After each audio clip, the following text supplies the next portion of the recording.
Mesdames, bonsoir, messieurs, bonsoir. Merci encore de nous prêter votre attention. Attention particulière ce soir dans le cadre de cet autre numéro de votre émission 90 minutes en face sur votre chaîne de télévision. Celui qui ce soir a bien évidemment 90 minutes en face est un acteur politique.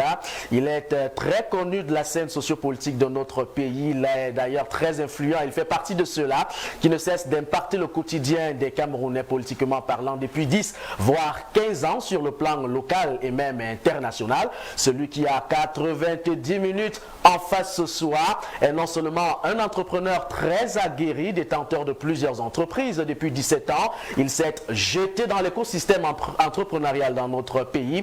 Celui qui a 90 minutes en face ce soir a été candidat à l'élection présidentielle de 2018. Il achève la course bien sûr en occupant le rang de 7e dans le cadre effectivement de cette belle compétition. Il faut noter qu'il n'est pas resté silencieux, il s'est jeté effectivement à la conquête dans le cadre des législatives, même des municipales. Il est aujourd'hui conseiller municipal à la mairie de Douala, la 4e, deuxième mandature d'ailleurs du genre. Celui qui a 90 minutes en face ce soir, mesdames, messieurs, est celui qui bataille depuis plus de 20 ans pour le profit et au profit d'ailleurs de la population camerounaise. Celui qui a 90 minutes en face ce soir et a été choisi effectivement comme candidat par la formation politique dont il est le tout premier secrétaire. C'était à l'unanimité des congressistes. On parle du 4 avril 2025 dernier. Celui qui a 90 minutes en face ce soir, vous l'aurez certainement deviné, est le secrétaire. Mais alors le tout premier secrétaire du Peuple uni pour la rénovation sociale, Serge Espoir Matomba, est notre invité. Bonsoir président et bienvenue. Bonsoir. Très ravi de vous compter d'un autre parmi nous ce soir.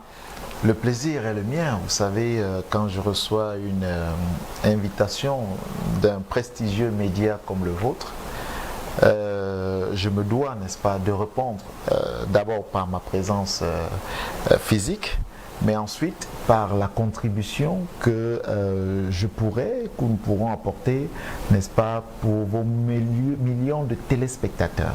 Ils sont d'ailleurs comptés par centaines, par milliers, par millions, comme vous le disiez tout à l'heure. Vous êtes repris en relais à travers la 92.2 FM, c'est Horizon 3 Radio, et celui qui a la possibilité de manipuler les 4400 boutons de la console, Mathéo Mbala, je l'ai nommé président. Face à vous, vous avez deux autres figures très emblématiques de la scène journalistique de notre pays, faillite médiatique, Julio Axel Diop. Bonsoir Julio, bienvenue. Bonsoir Marie. Bertrand Mika également à son tour, bienvenue Bertrand. Bonsoir. Chacun aura bel et bien 30 minutes, président, pour vous amener à convaincre l'ensemble de ces téléspectateurs et même à travers nos différentes plateformes. Il faut noter que vous sortez dans notre programme aussi chargé face à la jeunesse il y a quelques temps seulement. Oui, il faut dire que j'ai été invité par une fondation, si vous voulez, oui. Des jeunes qui font un énorme travail, parce que ce que j'ai appris aujourd'hui en échangeant avec ces jeunes, pour la plupart, sont des bénévoles. Et ils sont entourés, n'est-ce pas, de plusieurs jeunes de la société civile. Je peux vous dire que c'était 4 heures de temps, pas 4 heures de balade, mais 4 heures pour convaincre, 4 heures pour parler, n'est-ce pas, du projet qui est le nôtre, 4 heures pour répondre aux questions, mais elles venaient de partout. Et au sorti de là, j'ai dit, ah tiens, j'ai encore 90 minutes pour convaincre quelque part. Et à apprendre que j'aurai 30 par personne, là, je me demande déjà comment on va, comment nous allons terminer. Effectivement, vous aurez tout à l'heure Bertrand Bika dans le cadre de la deuxième partie qui, avec vous, évoquera la question autour de l'idéologie politique. Il sera question ici de comprendre les fondements idéologiques de Serge Espoir Matomba. De l'autre côté, son engagement panafricaniste, ce qui est d'ailleurs visible depuis plusieurs années aujourd'hui. Et puis en 30 minutes également, Julio Axel Diop reviendra avec vous pour comprendre quelle est réellement la vision et votre engagement social à l'endroit de ces Camerounais. Vous êtes candidat déclaré à l'élection présidentielle de 2025, Serge Espoir Matomba, issu de la région du littoral, d'un père policier. Nous voulons comprendre quel a été le rôle de votre père, n'est-ce pas, dans le cadre de votre engagement politique, Serge Espoir. Oh, il faut dire que comme tout parent, ça a été un véritable conflit au départ. Oui. Vous savez, quand je reviens définitivement au Cameroun, je reviens principalement pour me lancer dans le champ politique. Et j'ai encore souvenance de ces années 2008 pour convoquer cela. quand je dis à mes parents, je vais faire de la politique, ils disent, ça veut dire quoi? Politique? Mais tu ne veux pas nous enterrer? C'était ça le mot. Tu ne veux pas nous enterrer? Non, dans notre famille, nous, on n'a pas, on n'enterre pas souvent nos fils et nos filles. Ce sont eux qui nous enterrent. Oui. Donc, tu veux partir avant nous? Et je leur dis, mais pourquoi vous pensez que je vais mourir? Parce que la politique au Cameroun, c'est comme ça. J'ai dit, bon, essayons donc de faire la politique autrement. Moi, je vais faire la politique comment? Et puis, ils me disent, non, il faut repartir. Tu es mieux là-bas. Je leur dis, non, vous savez, vous pouvez penser que je suis mieux là-bas, peut-être parce que j'ai une condition sociale appropriée de ce côté-là, peut-être parce que vous venez de temps en temps me rendre visite, et puis vous vous rendez compte que je ne me plains pas. Mais dans le fond, est-ce que vous vous êtes posé la question de savoir si je suis épanoui? Lorsque je reçois des coups de fil des frères, des sœurs, des amis et autres, qui pour la plupart n'appellent pas pour me demander comment je vais, mais pour solliciter de l'aide. Lorsque j'apporte cette aide à ces personnes et que 1 an, 2 ans plus tard, ces personnes sont encore dans le besoin, est-ce que je pourrais continuer éternellement à apporter de l'aide à ces personnes? Je crois qu'on a un problème d'environnement dans lequel nous sommes en train d'évoluer. Et si on créait des conditions pour que chacun puisse avoir les mêmes possibilités de réussite, je crois que personne n'appellera l'autre pour solliciter de l'aide. Et donc pour ça, il faut absolument que je me batte sur le terrain pour que nous puissions créer un environnement dans lequel chacun aura les mêmes possibilités de réussite. Parce que quand on prend le scan et on observe nos familles, on se rend compte que, je viens d'une famille de 8 enfants, on se rend compte que dans les familles 5, 6, 7, 8, voire 9, 10, vous avez un seul enfant qui se démarque le plus souvent. Pas parce qu'il a été forcément le plus intelligent, mais le constat amer que vous ferez, c'est qu'il a été le plus courageux.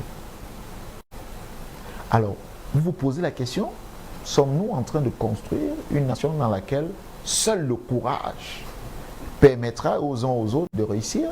Parce que le courage vous permet de prendre les risques que les autres n'ont pas. Tout à fait. Les autres se disent non, ça arrivera, pas parce qu'ils sont pas parce qu'ils sont des fainéants, excusez-moi d'utiliser le terme, mais parce qu'ils n'ont juste pas le courage. Mais en même temps, vous vous dites, celui qui s'est démarqué, ce n'est forcément pas parce qu'on lui a tendu la main ou on lui a tenu la main, mais c'est parce qu'il a bousculé des portes qui n'étaient pas évidentes. Et au vu et au su des uns et des autres. Donc alors, quel type de pays nous sommes en train de construire? Le plus grave, c'est que vous vous rendez compte que vous avez des camarades, des classes avec lesquelles, des camarades avec lesquels vous avez été sur les bancs, tout à fait. les bancs de l'école. Les parents ont investi au même titre que vous. Vous sortez avec eux, c'est à peine si certains peuvent vous offrir un verre d'eau. Bon, pour moi qui ne prends que de l'eau, c'est à peine. Mais ils ont la volonté, mais ils n'ont pas les moyens. Et vous vous dites, qu'est-ce qui s'est passé? Lui, là, il était quand même plus intelligent que moi à l'école. Est-ce qu'il faut absolument qu'il sorte du pays pour réussir? Est-ce qu'il faut qu'il ait une dose de courage beaucoup plus élevée que la mienne pour réussir? Et vous vous rendez tout de suite compte que les opportunités ne sont pas données à tout le monde. Ce n'est pas une nation de courage que nous devons construire, mais c'est une nation dans laquelle chacun doit avoir la possibilité de réussir. Les mêmes possibilités de réussite, quitte à ce que les gens ne réussissent pas. Mais si on doit vous tenir la main parce que vous avez un parent qui se trouverait dans un ministère ou dans une entreprise, et que ce soit celui-là qui soit le porteur de votre dossier, pour que vous puissiez réussir, il y a un problème. Parce que plusieurs familles n'ont pas, malheureusement, des personnes bien situées dans la République pour tirer les autres. Qu'est-ce qu'on fait de cela? Qu'est-ce qu'on fait de ceux qui sont nés des parents planteurs, agriculteurs, et qui ne réussissent même pas à maîtriser les flux, n'est-ce pas, des prix, des produits qui ressortent de leur champ? Qu'est-ce qu'on fait de cette maman qui vend du maïs au bout de la rue et qui, grâce à ce maïs, envoie son enfant à l'école? comment est-ce qu'elle pourra positionner cet enfant si elle n'est pas quelque part? Quel type de société nous sommes en train de construire? Donc avec tout cela, j'ai dit à mes parents, vous allez m'excuser, mais là, je dois me battre. Je vais foncer. Le plus grave, c'est qu'à l'analyse simple et profonde, je me suis rendu compte que malheureusement notre pays n'a pas été indépendant. Bon, on a présenté une sorte d'indépendance, nous allons certainement revenir dessus tout à fait. plus tard, mais dans le fond, il ne l'est pas. Et du coup, on se dit avec des amis, on va essayer de faire quelque chose. Mais les parents s'opposent, les miens. Ah non, tu vas mourir. On va te tuer. J'ai dit, bon, je suis déjà mort. De toutes les façons, je vais mourir. Vous avez foncé? J'ai foncé. Voilà, et on n'a pas rangé cela dans le registre d'une désobéissance? Non, non, c'est aller plus loin parce que ma mère, en colère, oui, devant mon père, elle me dit, dans ce cas, si c'est ça, si tu ne veux pas nous enterrer, bon, oublie-nous comme tes parents. Je dis, oh maman, on est arrivé à ce niveau-là. Et puis, mon père lui dit, calme-toi un peu. Je dis à ma mère, est-ce qu'une seule fois j'ai fait quelque chose qui n'a pas marché? Elle me dit, mais ça là, où tu aimes le feu dans lequel tu veux entrer là? Mon fils, je lui dis, maman, fais-moi confiance. Elle dit, d'accord, je te fais confiance. C'est à ce moment-là que mon père et ma mère disent, ok, on te fait confiance. Mais on va regarder. Je dis, ok, regardez juste si je me suis trompé. Donc au fil du temps et puis des années, ils ont compris que je n'avais pas tort. Tout à fait. De me lancer. Et ils sont devenus mes meilleurs amis encore. Et je le disais d'ailleurs en introduction, vous bataillez depuis plusieurs décennies au profit des jeunes du peuple camerounais, c'est Jesmo Matomba. Dans le cadre du SINAR, le Salon international d'audiovisuel du côté de Douala, on a reçu quand même quelques témoignages de la qualité de votre management, de la qualité de votre leadership. Et on s'est notamment posé la question, dans le cadre du travail que nous effectuons, on a constaté que c'est quand même un critère que vous incarnez depuis votre bas âge, depuis votre période en tant qu'élève, s'il faut le dire comme ça. Vous avez une certaine notoriété, vous avez un certain courage, vous êtes fort mentalement. Mais qu'est-ce que cela, concrètement, vous a enseigné sur le plan du leadership, sur le plan du management, Serge Espoir?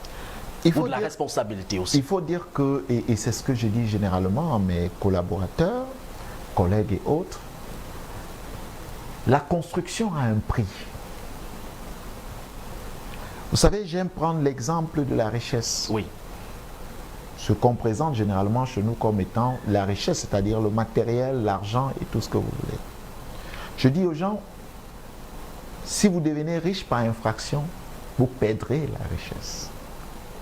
Si vous devenez riche par infraction, vous perdez la richesse. Vous allez perdre ce que vous avez, ou vous deviendrez plus pauvre qu'avant. Et je leur prends toujours l'exemple de tous ceux qui ont gagné la loterie. Observez très bien, 2 ans plus tard, tous ceux qui gagnent la loterie deviennent beaucoup plus pauvres qu'avant. Parce qu'en réalité, cette richesse qu'ils ont eue par infraction, par opportunisme, n'a pas été le fruit d'un construit. Je leur dis, il ne sert à rien de courir, parce que vous pouvez courir et vous tomber sur la ligne d'arrivée. Il faut vous construire, c'est très important.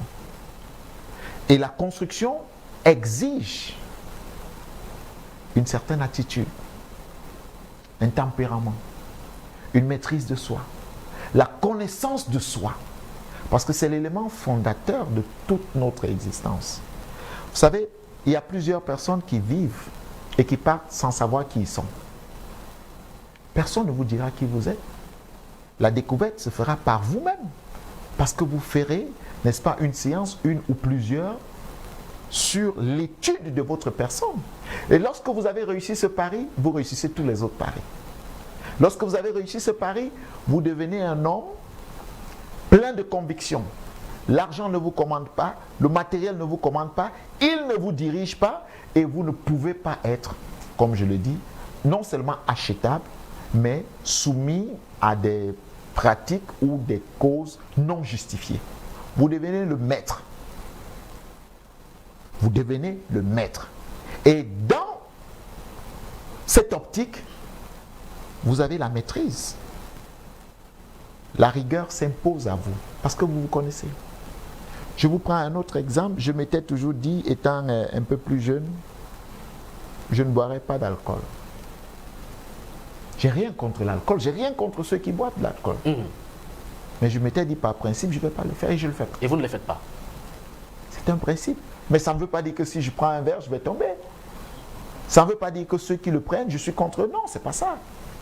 Donc un homme doit pouvoir être un homme de principe. Et dans la qualité du management qui est mien, je me dis toujours, le plus important, ce n'est pas de crier sur les collaborateurs. Ce n'est pas de leur dire vous faites mal. C'est d'aller chercher le meilleur qui se trouve en eux. De les révéler. Parce que c'est eux qui doivent devenir ce qu'ils doivent devenir parce qu'ils doivent le devenir. Parce que dans le fond, on ne change pas la condition sociale d'un être humain. On se trompe en croyant qu'on peut changer sa condition sociale. Ah, je vois comment il hoche la tête. Ouais, parce qu'en réalité, ce soir. Si vous n'avez pas la volonté de changer votre condition sociale, personne ne le fera à votre place. Tout ce qu'on vous donnera, assistance, biens matériels et autres, ne vous servira à rien. La volonté doit émaner de vous. Et un travail que vous devez faire de façon personnelle. Lorsque vous avez fait ce travail, personne ne vous dira partez d'un grade à un autre parce que vous le désirez. Parce que vous le voulez. Parce que vous voulez vivre une autre condition de vie. C'est ça les petits secrets que j'ai. Mais je les ai découverts étant très jeune. J'avais 16 ans. Quand j'ai commencé à puiser dans moi, à partir d'une boude que j'ai eue avec mes parents, et j'étais sûr que j'étais un homme mort ce soir-là, mais mon père, au lieu de me frapper, m'a fait rasseoir et m'a donné quelques conseils, a attiré mon attention sur certaines choses. Je venais de recevoir ce jour la plus grosse bastonnade que je n'avais jamais eue.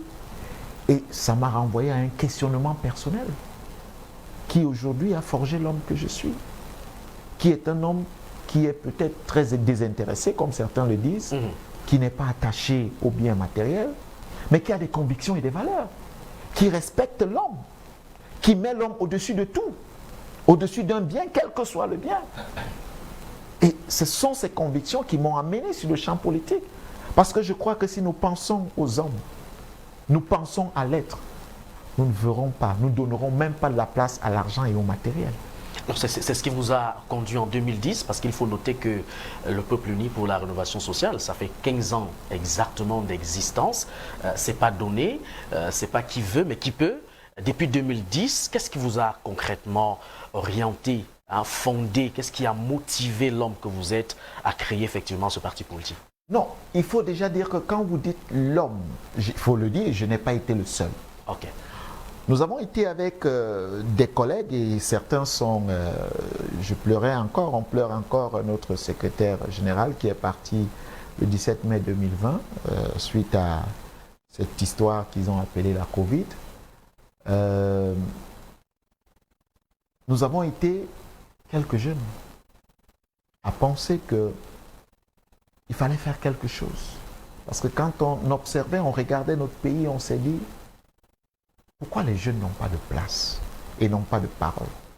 Bon, les premières analyses que nous avons essayé de botter en touche plus tard nous ramenaient à la non-implication des jeunes. On croyait que les jeunes, à l'époque, ne s'impliquaient pas trop, avaient abandonné leur destin aux autres. Mais au fil des années, on s'est rendu compte qu'en réalité, les jeunes sont le produit de ce qu'on a voulu qu'ils deviennent. En fait, quand on veut que vous deveniez clochard, on vous rend clochard.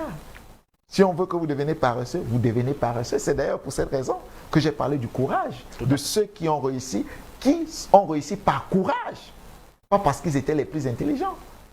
En fait, la société avait été pensée de telle sorte que les jeunes seront tout simplement des escaliers.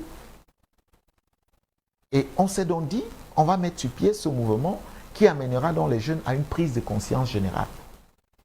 Mais on s'est très vite rendu compte qu'en réalité, ce n'est pas ça le problème. Le problème est ailleurs. Le problème est purement politique. Parce que malheureusement, si le chef de l'État décide que le sac du riz se vendra au Cameroun à 1000 francs, j'ai parlé du sac du riz, je n'ai pas dit le kilo du riz, il se vendra à 1000 francs. S'il décide que les gens boiront l'eau potable de la Cam Water, et ce sera pour tous les ménages, ça se fera ainsi. S'il décide aussi autre chose, ce sera aussi autre chose. Et c'est d'ailleurs ces objectifs que vous souhaitez atteindre dès octobre 2025. Vous pouvez comprendre les motivations donc qui ont été les nôtres. Et plus grave, nous nous sommes rendus compte que à cette époque, les jeunes ne parlaient pas politique au Cameroun. Vous savez que j'aime souvent revenir sur ce qui paraît être une anecdote du chef de l'État qui disait la politique aux politiciens, l'école aux écoliers. Je me rappelle, nous étions encore sur les bancs d'école après des mouvements estudiantins et autres. Mais c'était une façon d'éloigner le jeune de sa responsabilité. Ah non, je n'ai pas dit la responsabilité politique, j'ai dit de sa responsabilité en tant qu'acteur, contributeur pour la construction de la nation. On l'a écarté.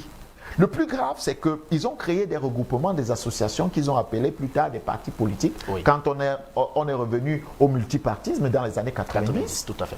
Et ils ont catégorisé la position des jeunes. Ils ont dit dans ces partis, OJ, pour parler du parti au pouvoir, dans les autres partis, il y a eu des branches des jeunes. En fait, on disait aux jeunes, c'est votre place là-bas. Vous ne pouvez pas sortir, vous ne devez pas sortir là. Pour sortir de là, il faut d'abord aller briguer toutes les étapes et arriver donc au sommet. Au sommet, et à quel âge? Donc nous, quand on arrive, on dit non. Nous n'aurons pas de section jeune dans notre formation politique. Le jeune a droit à la parole. J'ai encore souvenance de ces premiers plateaux que nous faisions à l'époque. Les gens disaient, mais vous n'avez même pas encore fini de boire le biberon, vous venez parler de politique. Les gens disaient, mais les jeunes, ils n'ont pas compris quoi, ils doivent faire autre chose. Mais aujourd'hui, nous nous réjouissons quand même du résultat.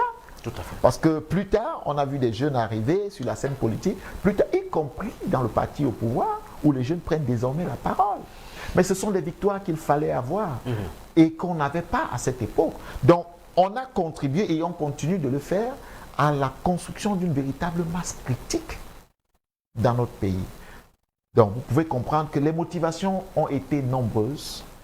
En 2008, quand nous avons déposé nos dossiers au MINAT, c'est le 14 mai, 2 ans plus tard, que nous avons eu, n'est-ce pas, la signature du ministre, à l'époque, Amarafa Amidou Yaya, ministre de l'administration territoriale, qui nous a signé donc le 14 mai 2010 l'autorisation d'exercer comme parti politique. Et nous nous sommes donc lancés dans la bataille, la rude bataille de la sensibilisation au niveau national. Et cette bataille qui porte des fruits, ça il faut le dire, hein, et s'il faut s'en tenir à la déclaration de certains tests sociopolitiques. Vous parliez de la jeunesse tout à l'heure, président Serge Espoir Matomba. Nous sommes effectivement allés dans la rue de Yaoundé pour rencontrer quelques jeunes. L'objectif était celui de comprendre finalement qu'est-ce que ces jeunes pensent de Serge Espoir Matomba en tant que président de la République dès octobre 2025. Ils sont nombreux qui se sont justement jetés dans cet exercice. On va les écouter et on se retrouve juste derrière pour y coller en commentaire.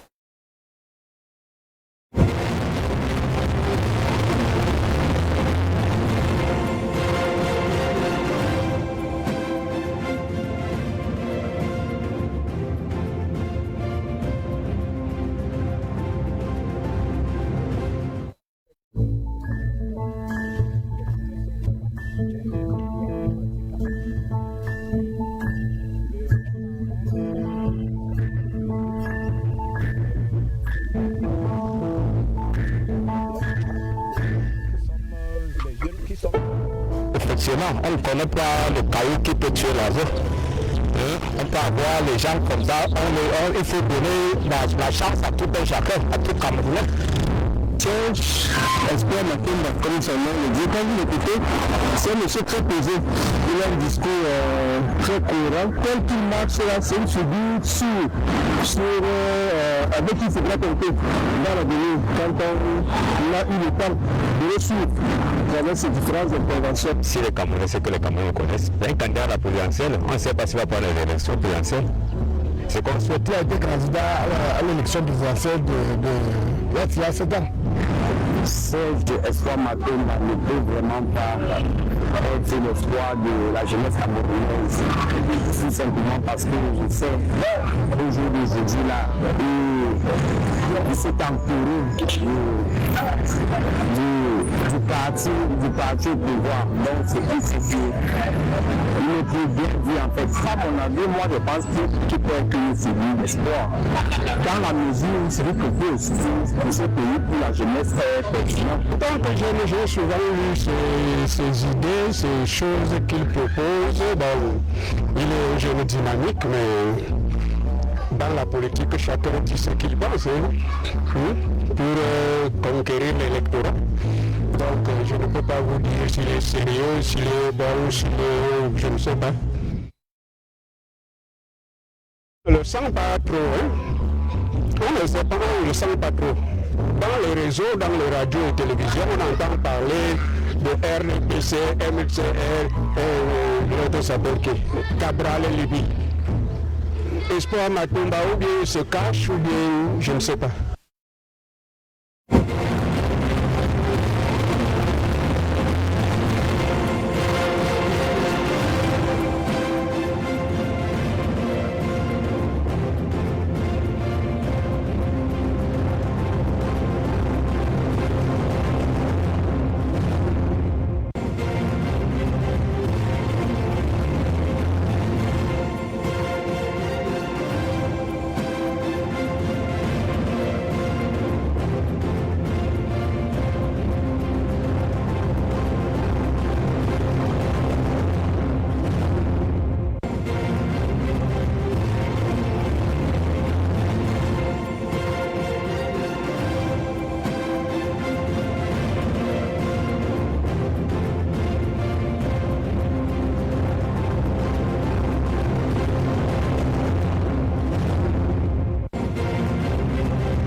Tout sur le plateau, c'est Espoir Matomba. Est-ce que vous vous cachez? On ne se ressent pas sur le plateau. La parole d'un homme politique et particulièrement d'un leader, c'est d'abord une parole de sagesse. Je ne sais pas si ceux qui parlent ont souvenance de voir Paul Biya tous les jours sur les plateaux en train de débattre. Nous sommes dans des formations politiques, nous avons des militants. Qui sont prêts et ouverts à des discussions. Un homme politique, je suis désolé de le dire, ne doit pas forcément être dans tous les sujets et débattre de tout et pour tout. Et parler de tout. Parce qu'en même temps, il ne faut pas oublier qu'on a travesti notre scène politique au Cameroun. On fait un peu de tout et beaucoup moins de politique. Et on s'écarte généralement du rôle des leaders politiques ou des hommes politiques pour donner place à des débats autour des gens, autour des personnes, des débats autour des sujets même qui sont des sujets de laboratoire bien montés pour écouter des gens, distraire des gens. Et je me refuse, n'est-ce pas, d'être de ces hommes politiques qui doivent parler de tous les sujets. Juste parce qu'il faut parler. Quand un homme politique doit prendre la parole ou quand il prend la parole, ça doit avoir un sens. Ça doit être pour un message, ça doit être pour une critique, ça doit être pour une éducation. Ça doit être pour quelque chose de précis. Vous savez, on est dans un pays dans lequel on a fait semblant de libérer la parole. Mais en réalité, dans le fond, on a créé la distraction. On a dit aux gens, parlez, parlez, parlez. Mais dans le fond, ne faites rien. Parce que c'est ça, si vous observez aujourd'hui, certains vont nous faire le reproche de ne pas être sur des plateaux pour les débats. Je suis le premier secrétaire. Peut-être pas être sur les plateaux pour les débats, mais vous, Serge Espoir Matomba, vous n'êtes pas sur les plateaux pour les débats, parce qu'il faut quand même le dire à ceux qui nous regardent. Vous avez, comme vous l'avez dit, des militants et qui représentent effectivement le parti sur des plateaux de débat. Vous m'avez invité à votre programme. Je crois que vous n'avez pas eu beaucoup de peine à m'avoir. Tout à fait. Ceux qui le font n'ont pas beaucoup de peine à m'avoir.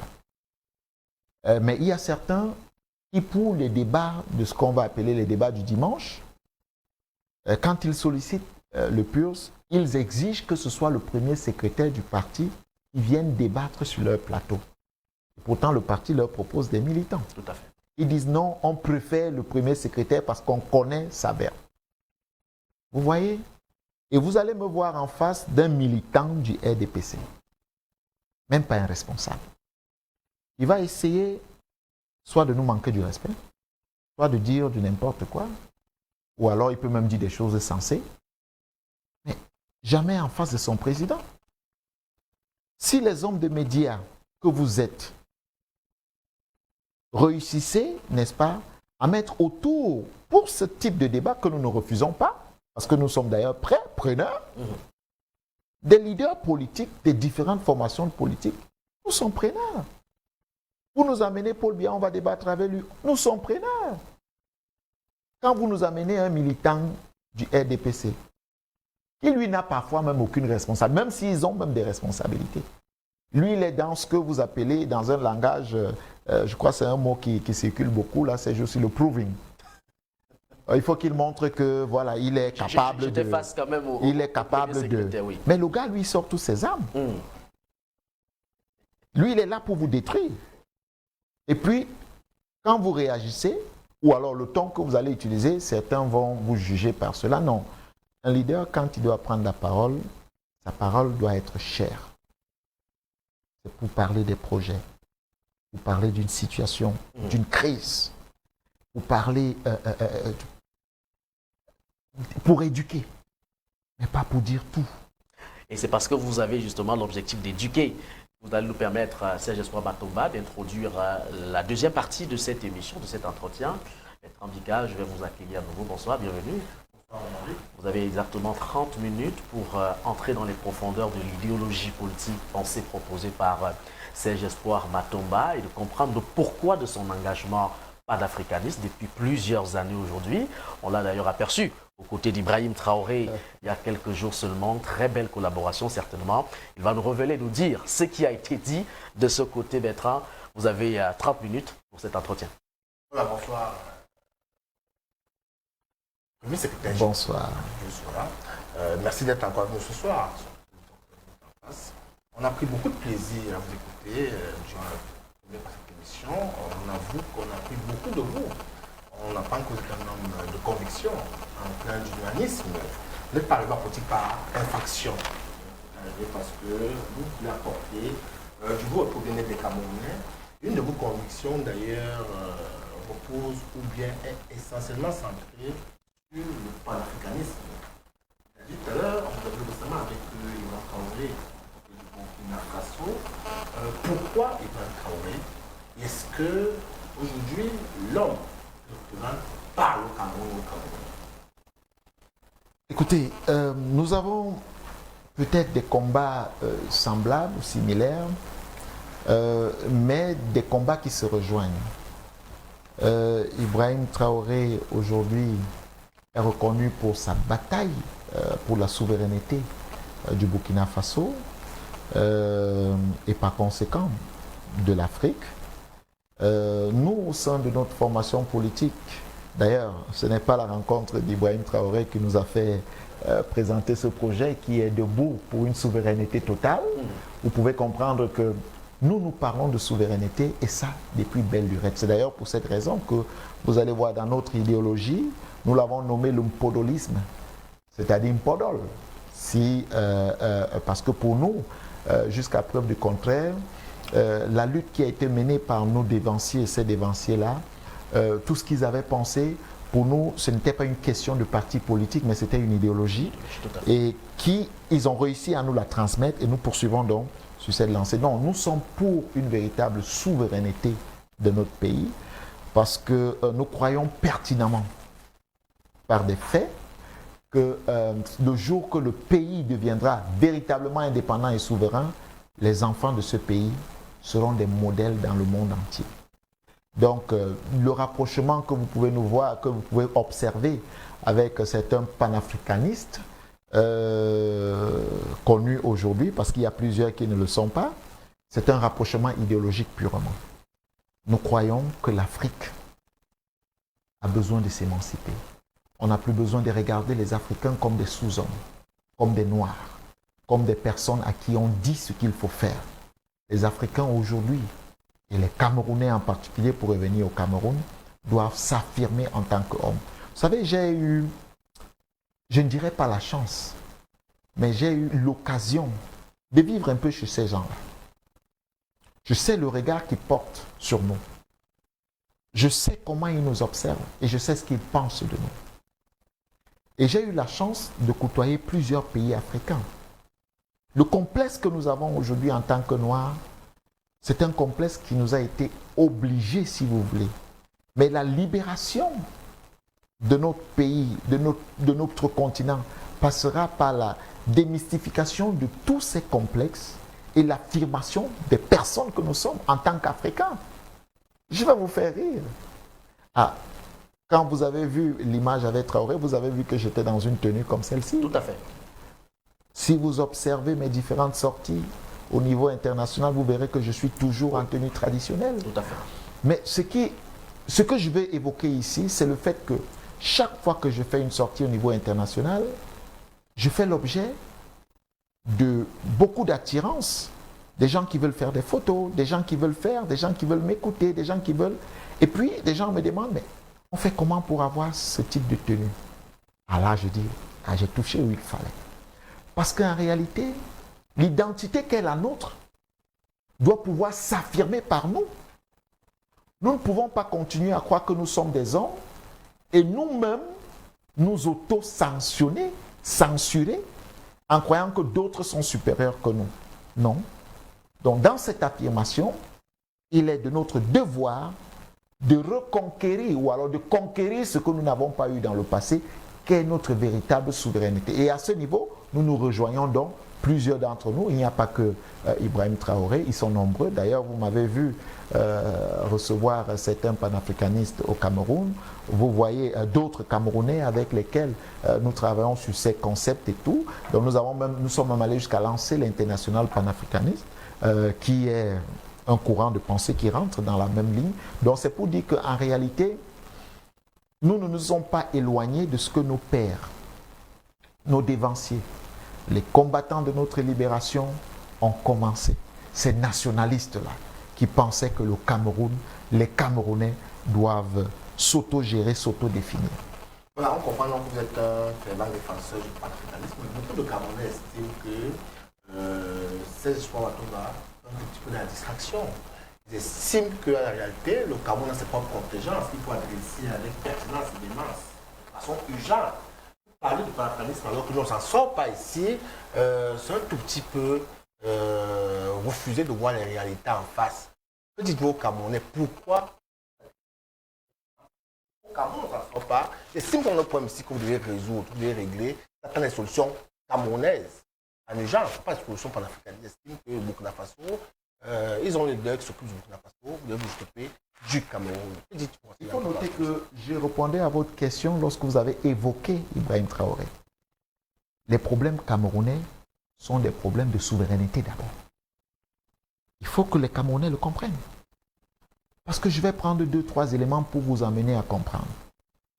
Un pays est défini ou est structuré à partir d'une loi fondamentale qu'on appelle la Constitution. Celle du Cameroun n'a pas été écrite par les Camerounais, même si certains Camerounais l'ont signée. Parce que vous n'allez pas me dire que les mêmes Camerounais se sont retrouvés dans plusieurs pays francophones et ont écrit le même type de constitution.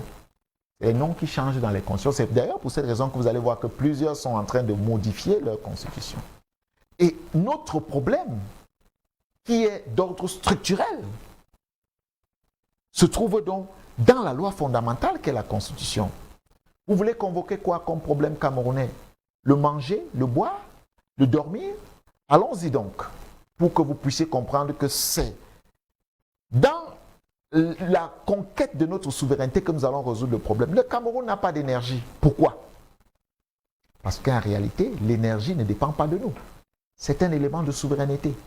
Vous avez pris, avant, quand il y a eu un réveil, parce qu'il faut le dire, même si on nous a donné l'indépendance, on a eu un premier président qui à un moment a eu un réveil et a dit non. Il faut poser sur la table des éléments de souveraineté qui doivent appartenir au Cameroun. Et on a connu, si vous avez bonne mémoire, la Sonnelle, qui faisait un travail remarquable. Les gens ne se plaignaient pas assez. Tout à fait.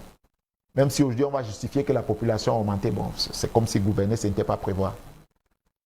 Et après parcours de magie, on s'est retrouvé dans des marchés financiers où on allait prendre l'argent. Et curieusement, des gens sont venus chez vous vous dire que pour rembourser, il faut privatiser la SONEL. Mais les gens n'ont pas pensé un seul instant. Dans toute privatisation au monde, quand on privatise, c'est pour donner du boom. C'est pour que ce secteur ou cette entreprise puisse fleurir. Mais d'où vient qu'on privatise pour tuer? En fait, on voulait vous priver de l'énergie qui pouvait vous permettre de construire non seulement les entreprises, les entretenir, mais entretenir les ménages, entretenir même des produits qui sortiraient de vos plantations. Parce qu'il fallait contrôler l'énergie. Le fait qu'il n'y ait pas d'énergie dans le Cameroun, ou alors qu'on ait 2% ou 3%, c'est fait à dessein. Parce qu'il faut que votre économie soit dépendante. Si vous avez des industries de transformation, vous allez importer quoi? Rien. Mais puisque vous êtes un marché, les gens doivent transformer chez eux et vendre chez vous. Donc, il ne faut pas que vous ayez de l'énergie. Un problème de souveraineté.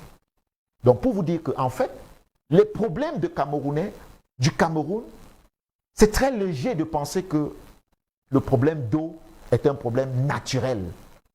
On a une ville, Yaoundé, dans laquelle nous sommes, qui est entourée d'eau. Comment vous expliquez qu'on n'ayons pas l'eau potable dans les ménages?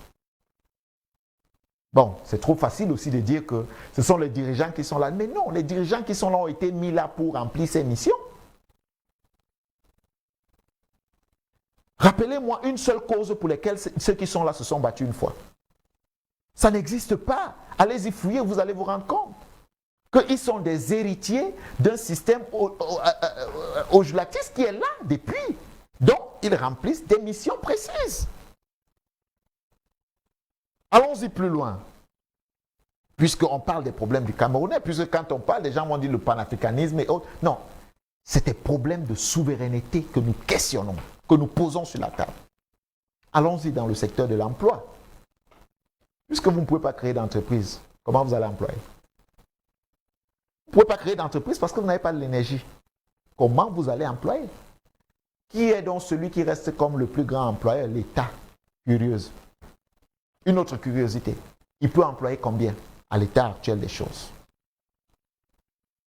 On va plus loin. Ils sont même entrés jusqu'à vous dire comment élaborer un budget, votre budget, qui n'est pas basé sur les recettes, mais qui est basé sur qui est un budget spéculatif. Dans vos budgets, on vous dit 60% là, c'est pour manger, parce que bon, tout ce qu'on va appeler fonctionnement, en fait, c'est pas différent du mangement, et puis on veut acheter les biens meubles, les ceci et autres, et 40% c'est pour l'investissement, encore que vous avez un budget de combien? Vous avez un pays qui avoisine 40 millions d'habitants. Qu'est-ce que vous allez construire? Vous avez le budget de combien? Mieux, on vous a même autorisé de mettre dans votre budget les aides et les dons. Ça veut dire que si on décide de ne rien vous donner là, les lignes là sont mortes. Donc vous n'allez rien réaliser. Même votre budget n'est pas indépendant. Allons sur la santé. Puisqu'on va parler des problèmes basiques, n'allons pas très loin. Parce que si on va très loin, on risque de perdre les Camerounais. Tout à fait. Allons dans la santé. On vous a ramené des éléments pour vous dire que la médecine moderne est celle qui vaut. Mais nous, on a eu des villages, on en a même encore, où nous avons des vieilles personnes de plus de 100 ans dans ces villages qui se sont toujours soignés avec nos écorces, si vous avez souvenance, nos herbes et autres.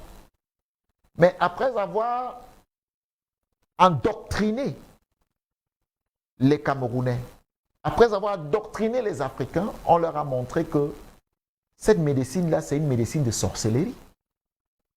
Donc il faut passer à la médecine moderne, qui est dirigée par une organisation, entre parenthèses, qu'on appellerait l'OMS. Donc il faut faire confiance aux médecins sortis des écoles de ces différents pays, qui, eux, décident quand mettre un produit sur le marché, décident quand ce produit n'est plus intéressant. Parce que quand ils ont fini de mettre un produit, il a beaucoup marché, on a tellement consommé, un matin, après 4 ans, 5 ans, ils vous disent qu'il est toxique. Il faut l'enlever sur le marché. On met un autre produit. Autant nos aides, nous les avons abandonnées. On ne s'est pas lancé dans la recherche pour développer notre pharmacopée. On a donné place à tout ça. Ça, ce sont les problèmes que nous avons au Cameroun. Donc, ce n'est pas une question de panafricanisme. Le panafricanisme, c'est mettez-le comme vous voulez, Mais c'est une idéologie. Rien à voir avec ce qui nous permet de résoudre nos problèmes. Expliquez-moi si c'est toujours une question du panafricanisme qui fait que vous êtes des grands consommateurs du riz et vous importez du riz et pourtant vous avez des terres pour les cultiver. Qu'est-ce qui explique? Le panafricanisme n'est rien d'autre que le retour à notre production et à la consommation locale. Le nationalisme que nos parents, nos pères, pour lequel ils luttaient, c'était production locale, consommation locale, transformation. C'est ça, c'est ce que nous portons. Vous imaginez, monsieur, que si nous sortons de cet endoctrinement vestimentaire, qu'on a abandonné nos sandjas, nos pagnes, nous avons abandonné nos tenues traditionnelles pour nous retrouver dans ce qu'eux, ils ont appelé les belles tenues. Parce que je vais utiliser ce mot-là, parce que je ne m'adresse pas à vous qui êtes sur le plateau. C'est pas parce que, je suis désolé, ce n'est pas parce que vous êtes en veste que je veux dire, ce n'est pas de vous que je m'adresse. Mais en réalité, ils nous ont montré que quand on n'est pas dans cette tenue que vous abhorrez, on n'est pas important, on n'est pas respecté, on n'est pas bien habillé. Mais ce qu'ils ne nous ont pas dit, c'est que c'était du pillage qu'on nous faisait. Parce que c'est notre argent qui achète cette tenue. Et ces tenues sont produites par qui? On va vous dire, non, ce sont nos couturiers. Mais ces tissus-là, ils sont faits où? Nous avons du coton que nous produisons. Nous avions, je vais le dire au passé, oui. Sicam, que nous-mêmes nous avons réussi à tuer. Okay. Nous avons combien d'industries? Non, permettez-moi, s'il vous plaît. Nous avons combien d'industries de textiles au Cameroun? Vous imaginez le nombre d'emplois qu'on aurait créés si et seulement si des industries de textiles avaient fleuri sur le territoire national, si on transformait notre coton et qu'on l'utilisait? En fait, c'est pour vous dire que vous, on vous voit comme un marché. On vous voit comme des clients. Je vais aller plus loin pour sortir. Ce n'est pas pour rien que les gens là, tout ce qu'ils ont comme business au Cameroun, c'est des commerces. Hein. C'est des commerces. Montrez-moi une seule usine de transformation d'un produit qu'on consomme ici qui est fait par ces gens-là, chez nous. Une seule. Après, vous allez dire que c'est le panafricanisme ou c'est je ne sais pas trop quoi. Ce qu'ils ont chez nous, s'ils ne sont pas dans les ONG, pour faire comment j'appelle ça souvent, pour faire des enquêtes, pour faire de l'espionnage, ils sont dans les boutiques, ils sont dans du commerce. En réalité, vous ne le voyez pas assez, mais c'est ça leur définition. C'est-à-dire que ce sont eux qui nous traitent de pauvres, mais ce sont eux qui ouvrent les boutiques chez nous pour que nous payions. Ce sont eux qui réussissent à persuader nos gouvernants que signer les accords de partenariat économique, parce que nous devons apporter les produits, vous allez voir, vous allez payer, on va payer 20%. Et les produits, on va vous apporter pour baisser le coût, n'est-ce pas, de vos consommations. Mais c'est quelle blague ça? Et quand nous nous disons que nous devons prioriser la production locale, des gens nous disent que c'est le panafricanisme. Non. Parce que nous sommes un marché pour eux, nous sommes des clients. Ils feront tout pour que nous n'ayons pas d'énergie, pour que nous n'ayons pas d'eau, pour que nous n'ayons pas des industries pour nous vêtir. Ils feront tout pour nous montrer à la télévision qu'on est beau quand on porte leur tenue, qu'on est beau quand on fait ceci, qu'on est beau quand on fait cela, et nous allons les copier. Au point où des gens insultent le couscous que moi j'aime, parce que c'est d'ailleurs mon repas préféré, le couscous de manioc. On va insulter le couscous pour donner place à une histoire de saumon, je ne sais pas trop quoi, et autres. On va vous sortir des noms bizarres là, des repas, parfois qui n'ont même pas de goût, mais vous entendez quand quelqu'un mange le noir lui-même, il dit mais ça c'est super quand il est à côté des gars. Donc, on est arrivé à influencer nos habitudes alimentaires.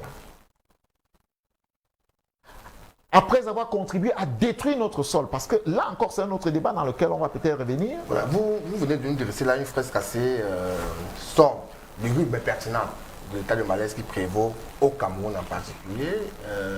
Lorsqu'on voit ça, on se dit peut-être qu'il n'y a plus espoir. Lorsque vous convoquez donc, si on convoque le corpus politique au Cameroun, est-ce que vous pensez qu'une alternance serait possible au vu de tous les griefs que vous venez de relever là, étant donné que vous dites que ceux qui nous gouvernent, ce n'est pas de leur faute en réalité, ils ont été mis là pour faire ce qu'ils... Je n'ai pas dit que ce n'est pas leur faute. Ils sont dans le problème, mais ils ne sont pas le problème. Le problème. Et comment est-ce qu'on peut en faire? Est-ce que est possible alors? Ce n'est pas l'alternance. Peut-être le mot indiqué, c'est l'alternative. Je parle d'alternative. Merci. Oui, je viens vers vous là. Pour dire que, en réalité, qu'est-ce que nous sommes en train de faire là?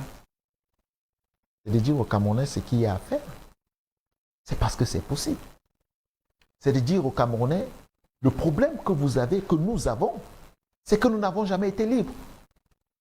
La structuration de notre économie a été pensée pour que notre économie soit dépendante.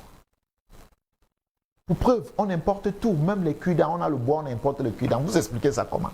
Si ce n'est pas la sorcellerie. Parce qu'en réalité, on a voulu que nous soyons dans une économie dépendante. Les gens vont vous expliquer des chiffres en vous ramenant des histoires du FMI, Banque mondiale, en vous amenant même des courbes bizarres. Pourtant, l'économie, c'est au sol. Et plus grave, ils vont vous dire, non, ce n'est pas possible parce que, vous voyez, il faut rien. Il faut libérer ce pays. Comment on le libère? Mais en prenant le pouvoir, on chasse les gars qui sont là. On le prend comment? Par les unes, bien évidemment.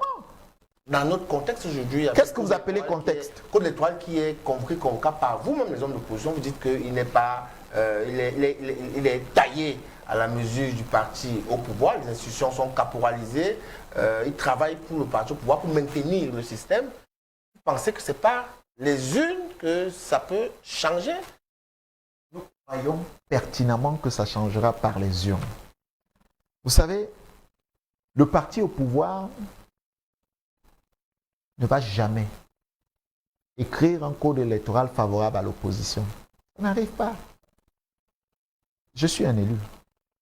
Je n'ai bénéficié d'aucune faveur pour devenir un élu. C'est avec le même code. Nous nous battons depuis 2010 pour les modifications du code électoral. En 2012, on a eu une révision partielle. Nous avons continué le combat, on n'arrête pas. On ne pourrait pas arrêter le combat si nous n'obtenons pas ce que nous voulons. Mais je ne suis pas le seul élu grâce à ce code. Ou à cause de ce code. Nous avons plusieurs élus. J'aime prendre un exemple que j'aime citer dans le Noun. Vous savez, le feu Dr Adamou Ndamjoya battait à plat de couture l'ami personnel du président Paul Biya. Dans le Noun. C'était avec le même code. Donc, il faut dire aux Camerounais, même avec ce code électoral, avec ses griefs, nous sommes en mesure de battre ce parti. C'est d'ailleurs pour cette raison que ce parti a peur des urnes. Connaissez-vous un seul parti au Cameroun qui ait peur des urnes comme le parti au pouvoir? Je vais illustrer ce que je viens de vous dire. Chaque élection, qu'elle soit municipale, législative, sénatoriale ou présidentielle, les gars, ils envoient toujours quelqu'un dans un coin avec l'argent. Si vous ramenez les bulletins, on vous donne un peu d'argent. Pourquoi ils le font? S'ils peuvent résoudre leurs problèmes avec le code électoral. S'ils peuvent gagner l'élection tout simplement par un trucage qui est favorisé par le code électoral. Pourquoi ils le font? Pourquoi ils ont peur des urnes? Donc il faut dire aux Camerounais, et c'est aussi votre devoir en tant que journaliste, il faut dire aux Camerounais, levez-vous, c'est vous qui avez la responsabilité du destin de ce pays. Et je le dis, inscrivez-vous pour ceux qui ne l'ont pas encore fait. Sortez massivement voter. On mettra hors d'état de nuire ces gens qui sont au pouvoir. Et ils goûteront ce qu'on appelle l'opposition. Parce que c'est possible. Nous avons lancé une opération de formation et de recrutement de 57 000 scrutateurs. Parce qu'aujourd'hui, le Cameroun compte sensiblement 27 000 bureaux de vote. Et il faut couvrir ces bureaux de vote. Mais nous nous sommes dit, parce que nous avons la maîtrise aujourd'hui de la sociologie politique et même de l'environnement électoral, nous nous sommes dit, il faut être présent dans tous les bureaux de vote, sans exception. Même ceux qui seront créés dans les cuisines, on va entrer. Et pour ça, nous avons donc lancé ce recrutement et cette formation de 57 000. On sait, ils ont peur des urnes. Ils alimentent même le débat autour du code électoral pour décourager des gens. C'est pour cette raison que je dis, en année électorale, le plus aura les moyens de payer plus de 7 000. En année électorale, quand on commence à faire un débat autour de la crédibilité du code électoral, ça devrait quand même nous questionner. Est-ce que le plus a moyen de payer à l'état actuel des choses, de l'état actuel, 7 000 scrutateurs? 57 000. 57 000 scrutateurs au Cameroun. Vous savez combien de Camerounais veulent voir le Cameroun changer? Vous croyez qu'ils sont prêts à se vendre ou à se faire acheter? Essayez de modifier un peu le logiciel qui est le vôtre. Et demandez, est-ce que vous avez des volontaires? On parle du Cameroun. Non, on parle du Cameroun. Oui. Demandez, est-ce que vous avez des volontaires, 57 000, qui sont prêts à être dans des bureaux de vote tout à fait. et défendre leur cause? Je vous dirais, oui, il y a plus de 57 000 Camerounais qui sont prêts à voir le Cameroun changer. Nous savons naturellement qu'une journée de 6h à 18h, les gens doivent être entretenus avec de l'eau à boire, des petites choses. Oui, ça nous le préparons. Mais nous sommes d'abord, et je l'ai dit, dans la formation. Parce que les Camerounais aujourd'hui, pour la plupart, sont responsables de ce qui arrive. Si le RDPC a peur des urnes, mais pourquoi on ne bat pas le RDPC dans les urnes? Parce qu'on a clientélisé la scène politique. Mais vous croyez que tout le monde se vend? Non, je respecte beaucoup les Camerounais. Plusieurs ne sont pas prêts. Et d'autres ont même dit que si on vient leur donner, ils vont prendre. Mais ils ne vont pas suivre cette direction-là. Donc c'est pour dire que je voudrais vous rassurer que ne vous gênez pas. Si nous travaillons depuis 15 ans, ce n'est pas 15 jours. Et une élection présidentielle, ce n'est pas un jour. C'est pour cette raison, je m'amusais tout à l'heure à discuter avec mes camarades. Quand je leur rappelais notre participation à l'élection de 2013, et ils disaient, ah, après, donc je leur disais, en 2012, le code électoral, il y a une révision du code électoral. Et dans cette révision, il y a une condition de participation à l'élection présidentielle qui était entrée. Celle d'être dans un parti qui a des élus, au moins un élu. Et en 2013, on s'est dit, si on veut participer en 2018, il ne faut pas qu'on manque le coaching. Nous sommes allés aux élections, nous avons eu des élus, et en 2018, on était à la candidature. Donc, c'est pour dire qu'en fait, une élection ne se prépare pas la veille. Elle se prépare plusieurs années. Vous vous posez des questions. Qu'est-ce qu'il nous faut? Comment? Et comment allons-nous arriver? Comment allons-nous prendre? Parce qu'encore que vous pouvez gagner, même ne pas prendre le pouvoir. Comment allons-nous prendre le pouvoir? Tout ça, vous devez poser sur la table. Et c'est très important de le dire. Nous avons travaillé sur ces questions. En élection présidentielle, beaucoup d'experts estiment aujourd'hui qu'au Cameroun, la clé du succès serait une coalition de l'opposition. Il se réfère en 1992. Vous estimez que c'est l'Union pour le changement qui avait porté Fundio Fombatismo, de façon à ébranler le régime en place. Est-ce qu'aujourd'hui, vous pensez qu'un parti politique unique peut gagner l'élection présidentielle au Cameroun? Et est-ce que vous êtes prêt, vous serez prêt à coaliser? Vous savez, il y a des personnes à qui parfois on donne le poids qu'ils n'ont pas. J'ai vu des gens dire qu'ils sont experts en questions électorales dans ce pays. Bon, après, quand on fouille, on se dit bien, vous êtes expert, comment vous avez fait pour devenir des experts? J'ai aussi vu des gens, parce que je suis, entre autres, promoteur de médias. Oui. Parfois, je connais des individus, des hommes, et puis un jour, je suis devant la télé, je vois expert en... Je dis, hey, qu'est-ce qui n'a pas marché? J'ai un jour appelé ma directrice des médias, je lui ai dit, madame, s'il vous plaît, ne soyons pas des contributeurs de la destruction du pays.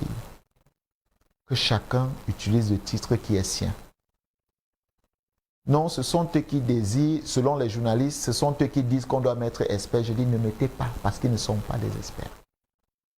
Donc, il y a des gens dont on ne sait quel type, où est-ce qu'ils ont fait leur classe, qui sont subitement devenus des experts en politique au Cameroun et qui vous disent seule une coalition peut battre le parti au pouvoir.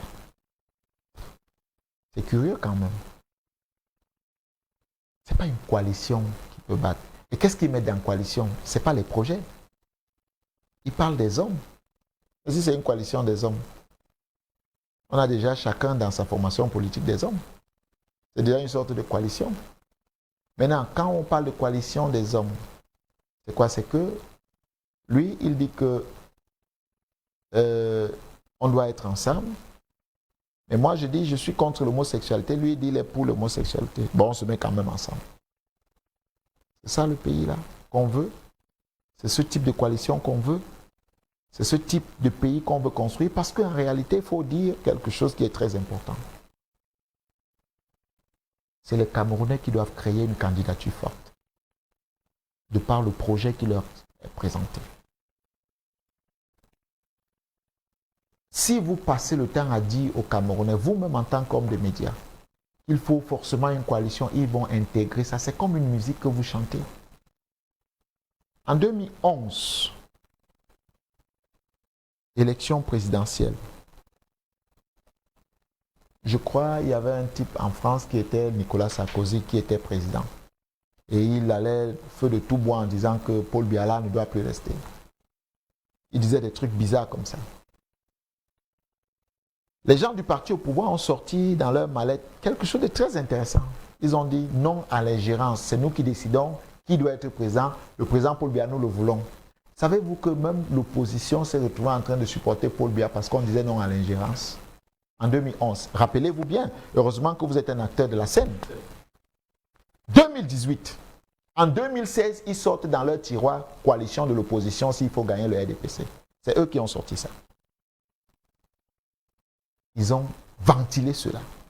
Ils ont commencé à dire aux Camerounais, s'il n'y a pas coalition, ils ne pourront pas battre. Les Camerounais ont intégré. D'aucuns d'eux sont devenus experts en la question. Puisqu'ils vous sortent des théories et ils vous démontrent que s'il n'y a pas de coalition, on ne peut pas battre. En fait, le parti au pouvoir s'est donné une position selon laquelle personne ne peut le déboulonner. Si vous n'êtes pas mis ensemble, l'élection présidentielle, il faut le dire aux Camerounais, c'est la rencontre d'un homme et un peuple. C'est la rencontre d'un homme qui porte un projet et un peuple. C'est pas le contraire. Il est quand même l'exemple de 92. C'est pas... En 92, il y avait combien de partis? Non, je vous pose la question. Il n'y avait pas qu'un seul parti. Je suis désolé. Il n'y avait pas qu'un seul parti à l'élection. Mais il y a eu l'Union pour le changement qui a présenté la candidature du chairman qui avait le vent en poupe parce que les Camerounais ont adhéré au projet qui était porté, mais il y avait d'autres partis. Dans d'autres pays, si vous voulez prendre l'exemple, est-ce que c'est toujours en coalition qu'on gagne le parti au pouvoir? Bon, allons-y donc parler de coalition. Nous disons, nous avons besoin d'une souveraineté, d'une indépendance du Cameroun. D'autres disent, il faut continuer. Nous nous inscrivons dans la continuité. J'ai dû comprendre que vous deviez revenir sur des questions idéologiques. Est-ce que vous savez, vous vous êtes rendu un seul compte que la plupart des partis politiques au Cameroun ont la même idéologie? Ah oui. Vous voyez que ça vous fait reculer un peu. Mais la plupart, même de l'opposition, ont la même idéologie que le parti au pouvoir. Bon, associons-nous donc. Continuons dans ce qui ne marche pas. Parce qu'en réalité, pour certains, c'est un jeu de chaises. C'est une question de personnes. Mais nous disons non, ça va au-delà de la question des personnes. C'est pour cette raison que nous disons que Paul Biya et tous ceux qui sont avec lui font partie du problème, mais ne sont pas le problème. C'est un système que nous devons changer complètement. Qui part même de la perception que nous avons de notre pays. Parce que même notre regard a été influencé. Même notre regard, notre pensée. Ils ont utilisé tous les moyens pour ça. Les médias, l'éducation. Au point de nous faire croire que nous, à la fin, ne pouvons rien faire que ce qu'on nous dit de faire.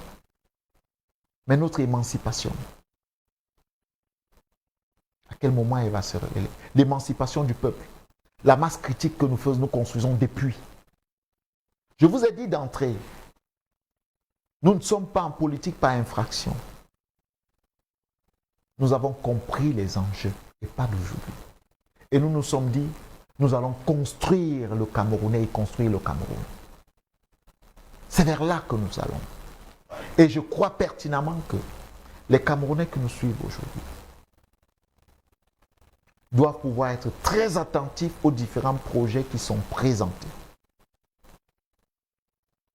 Nous avons besoin qu'à la fin des courses, nous puissions ressortir le génie créateur qui se trouve en chaque Camerounais. Mais pour cela, nous voulons garantir que chaque Camerounais aura droit à 3 repas par jour, sans négocier cela. Aura droit à la santé, à l'éducation, à la sécurité, aura droit à un toit. C'est vers là que nous voulons aller. Pour pouvoir donc appliquer le reste des réformes qui sont pensées par nous pour le bien-être de chaque citoyen. Le Cameroun que vous voulez construire a été créé par décret en 1957. D'après vous, quel est l'impact que ce décret a eu sur la vie de la nation et quelles sont les réformes institutionnelles que vous allez mettre en place lorsque vous serez arrivé aux affaires? D'abord, un décret français qui crée l'État, qui constate la création de l'État du Cameroun. Ça vous dit tout. Vous comprenez que quand nous on parle de souveraineté, on n'invente pas la roue. Et on vous dit que vous n'êtes pas une nation. Vous n'êtes pas une nation. C'est ce qu'on vous a dit depuis toujours. D'ailleurs, la nation se définit par quoi? Selon certains experts, je vais emprunter votre mot, un territoire, une langue. C'est comme ça qu'on définit une nation. La vôtre, c'est laquelle? La langue. Vous avez un territoire, on est d'accord. La langue, c'est laquelle? Vous êtes français et anglais. C'est bien compris, Serge Espoir Matomba. Vous comprenez donc pourquoi nous disons que le français et l'anglais seront relégués et nous allons adopter une langue nationale qui fera partie de notre identité. En réalité, dans votre question, vous confirmez et vous affirmez ce que nous disons. Nous avons besoin d'un Cameroun qui est pensé par les Camerounais. Nous avons besoin de résoudre les problèmes du Cameroun. Ce n'est pas une question théorique, c'est une question pratique. Parce que nos problèmes sont réels. Donc il faut apporter des solutions réelles à nos problèmes. Et d'ailleurs, vous mettez cet élément dans ce que vous baptisez, vous avez appelé la refondation du système éducatif. Je me souviens encore très bien. Vous allez permettre, Serge Espoir Matomba, qu'on puisse écouter ces quelques questions que les Camerounais ont choisi ce soir à nous adresser. Également, ils ont donné leur regard au sujet de l'idéologie politique que vous portez et veulent savoir ce que vous allez clairement faire dès octobre 2025, si jamais vous êtes porté justement à la tête du Cameroun. On va prendre cette deuxième vague consacrée au Vox Pop et puis on se retrouve derrière.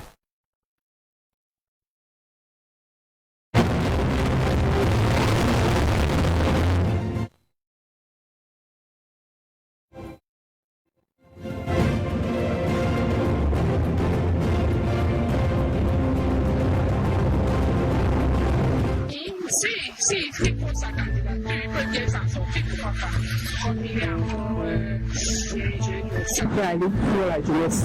Pourquoi la vie savait laquelle s'exprime sur le plateau, une adresse question, pourquoi ne mettre pas la même énergie, la même adresse à essayer d'implanter son quartier sur l'ensemble du territoire? Bon, en fait, comment on appelle ça, ces perspectives, ces projets sont quand même convaincantes, mais on ne sait donc pas.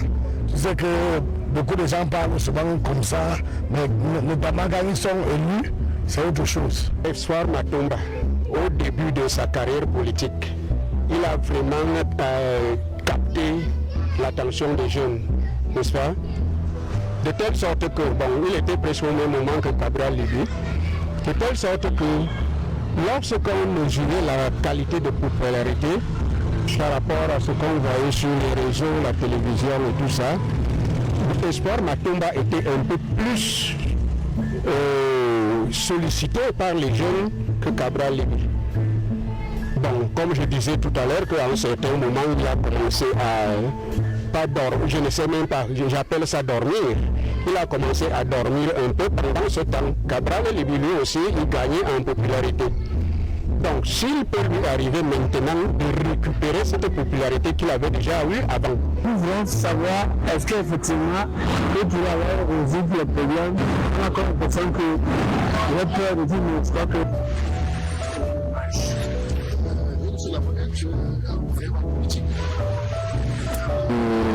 au terrain, sur le terrain, c'est que tu fais. Et ensuite, il peut payer sa candidature pour voir s'il peut être dirigeant du Cameroun demain. La question que je peux lui adresser, est-ce qu'il sera sûr vraiment de changer ce pays? Est-ce qu'il sera sûr que s'il est élu, qu'il puisse changer des choses comme cela se doit? C'est ça, c'est une question que je peux lui poser. J'ai suivi ses idées. Il paraît quand même un peu sérieux, comme jeune, quoi. Reste à savoir, parce que en politique, les paroles, c'est les paroles. Mais ses idées sont vraiment bonnes. Quand il a commencé, il était très soutenu par les jeunes.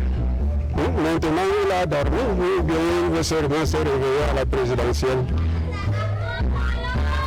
Donc, ce que je peux lui dire, c'est s'il est vraiment déterminé à changer le Cameroun, qu'il se fasse voir du nord au sud, de l'est à l'ouest.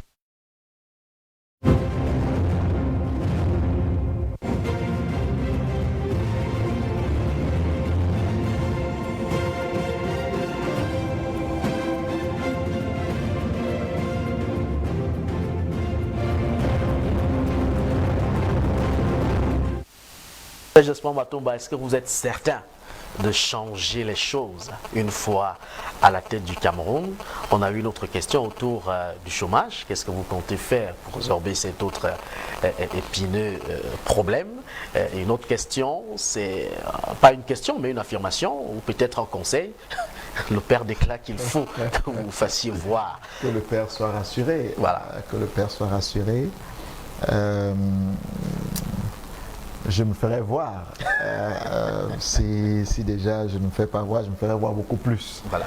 Mais je voudrais dire que ne perdez jamais de vue que je suis un entrepreneur. Tout à fait. Je connais le monde de l'emploi. J'emploie aujourd'hui plusieurs Camerounais, des centaines de Camerounais. Je vais éviter de donner les chiffres ici. Je connais par quoi les Camerounais passent.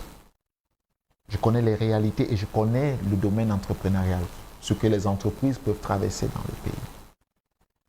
Donc, c'est un homme d'expérience qui vous parle quand il convoque certaines situations.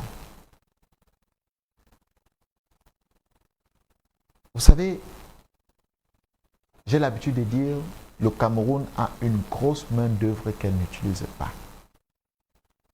Elle n'utilise même pas à moitié. Quand j'ai parlé du textile ici, je vous ai dit combien d'emplois on pouvait créer.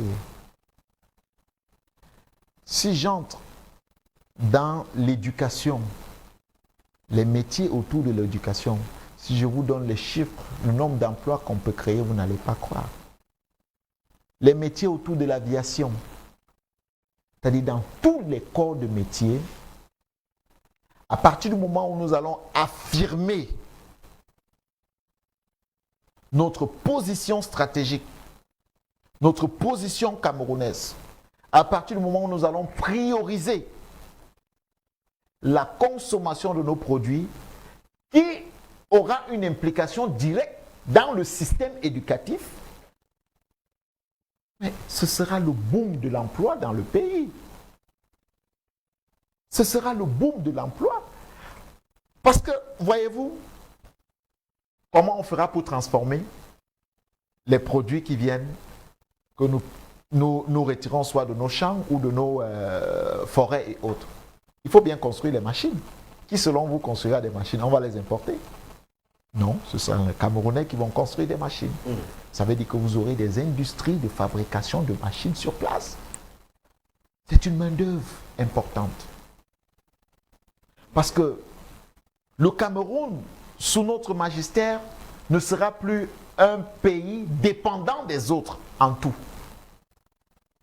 Il faut créer la valeur ajoutée. il faut créer la richesse.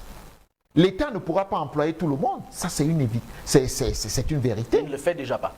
L'État ne pourra pas employer tout le monde, mais l'État pourra créer des conditions pour que les entreprises puissent naître, qu'elles soient entretenues, qu'elles soient accompagnées. Parce qu'une chose, c'est la création d'une entreprise, l'autre chose, c'est qu'elle résiste au choc. Donc, nous avons pensé à tous ces éléments. Donc, je voudrais vous rassurer et dire aux téléspectateurs qui posaient la question que, non, étant un employeur, un entrepreneur, je connais les réalités de ce monde. Et je peux lui dire et leur assurer que je suis quelqu'un de très avisé là-dessus. Donc, en matière d'emploi, lorsque nous avons dit en 2018 qu'en 5 ans, nous créerons 5 millions d'emplois, ce n'était pas un jeu. Mais je peux vous rassurer que nous ferons plus en 5 ans. D'accord. On entrera justement en profondeur avec d'autres questions qui certainement vont nous être communiquées à travers nos différentes plateformes Facebook notamment. Vous êtes tellement suivis, ça il faut l'admettre à l'entame de cette émission. Vous allez permettre à ce que Julio Arcel puisse en 30 minutes élaguer également quelques thématiques autour de votre vision de société. Qu'est-ce que vous proposez clairement aux Camerounais? Qu'est-ce que vous défendez? Qu'est-ce que vous entendez faire dès le mois d'octobre 2025? À nouveau, je vous accueille, Julio Arcel, bienvenue. Merci Romaric, bonsoir et bonsoir à Serge Espoir Matomba, premier secrétaire du PURS. C'est un véritable honneur, je vous fais d'ailleurs rigoler. Lorsque ma maman, qui l'aime beaucoup, qui vient d'Ouala, a vu cette bande-annonce, elle m'a dit « Tu ferais mieux de mettre ton boubou blanc, parce qu'il sera un boubou blanc. » Voilà, merci Julio, vous entrez donc directement avec les échanges. Je fais un coucou à votre maman. Merci. Elle nous reçoit d'ailleurs. Alors, Président, ici dans cette partie, nous parlons essentiellement de votre vision pour le Cameroun, car vous êtes convaincu qu'il faut plus une vision qu'un projet. L'occasion pour vous ou pour nous de recevoir une explication de votre part, debout pour une souveraineté totale. Vous connaissez au moins qu'il y a une souveraineté partielle au Cameroun? Non, je n'ai pas dit qu'il faut une vision, il faut mieux une vision qu'un projet. Oui. C'est à partir de la vision qu'on construit le projet. Le projet, oui. Là, c'est mieux dit. Tout à fait. Donc, et il faut dire que si vous ne vous inscrivez pas dans une vision, vous n'avez pas de boussole. La vision est votre boussole. Oui. Où est-ce qu'on va? Maintenant, le comment y aller, c'est le projet. Oui. Donc, et quand on parle de souveraineté totale, on n'en a même pas. Je vous ai pris le secteur énergétique. Tout à fait. Bon, je vais peut-être prendre un autre secteur si vous le permettez. Allons-y. Quel secteur vous voulez que j'évoque? Et comme ça, je pourrais vous démontrer. Et naturellement, vous permettez qu'on en d'ailleurs par la première question, vous envisagez dès l'arrivée au pouvoir en 2025 un référendum. Peut-être que je me suis trompé. Oui. Quels seraient, dans ce cas-là, vos principaux axes sur lesquels reposerait celui-ci? Oh, il faut noter que nous avons besoin de tout mettre à plat. Ouais. J'ai parlé de la Constitution, le référendum sera pour l'adoption d'une nouvelle Constitution. Tout à fait. Alors pourquoi nous devons adopter une nouvelle Constitution? Parce qu'en réalité, celle qui est là, qui a été écrite, n'a déjà pas été écrite par nous. Oui. Elle est en contradiction avec nos traditions et nos coutumes, complètement. Elle est la clé, si vous voulez, du développement d'une nation. Oui. C'est par la Constitution que nous allons introduire la langue nationale. Tout à fait. Parce qu'il faut que ce soit écrit noir sur blanc dans la loi fondamentale, comme quoi, désormais, le Cameroun adopte pour son identité telle langue nationale. C'est dans la Constitution. Dans un deuxième temps, il y a des structures qui doivent disparaître. Oui. Le Sénat et autres, tout un tas de trucs. Ça doit figurer dans la Constitution. Il y a autant de choses que nous allons faire. Nous avons dit que sous notre magistère, oui, ou alors sous notre gouvernance, nous n'aurons plus de Camerounais anglophones et francophones. Vu qu'il y a désormais une langue nationale. Au-delà du fait qu'il y a une langue nationale, oui, c'est un legs colonial que nous avons hérité. Tout à fait. Et qui ne fait pas de nous des citoyens d'une nation, oui, mais qui fait de nous des accompagnateurs de d'autres pays. Oui. Parce qu'en réalité, je vous l'ai défini tout à l'heure, une nation, c'est un territoire et une langue. Oui. Donc, si vous êtes français, vous parlez français, vous êtes des Camerounais francophones, vous êtes des accompagnateurs de la France. C'est d'ailleurs pour cette raison que la France s'est toujours donné le droit de parler en votre nom, sans votre autorisation. Et vous le savez quand même qu'ils l'ont toujours fait. Et l'Angleterre aussi s'est parfois donné le droit de parler au nom de nos frères. Cameroun, tout à fait. Parce qu'en réalité, on les accompagne, du moins jusqu'à un passé récent. Mais il est important de dire que dans la nouvelle identité donc camerounaise, celle que nous devons définir, nous devons avoir un seul profil d'homme. Oui. Un profil de Camerounais, qui ne soit ni anglais ni français. Parce que c'est d'ailleurs triste de voir que nous nous battons. Des gens se réclament d'être des francophones, d'autres anglophones, et puis ils prennent tout ça. Et quand on veut vous présenter les avantages de ces histoires d'aliénation, on vous les présente en disant non, c'est un avantage. Lequel? Lequel? La langue est l'élément par essence d'aliénation d'un peuple. Dans un contexte particulier où le Cameroun en compte plusieurs, ne craignez-vous pas de vous heurter à un mur face au choix d'une langue qui serait... Vous savez qui a choisi la langue française en France? C'est François Ier. C'était une décision politique. La France n'avait pas une seule langue.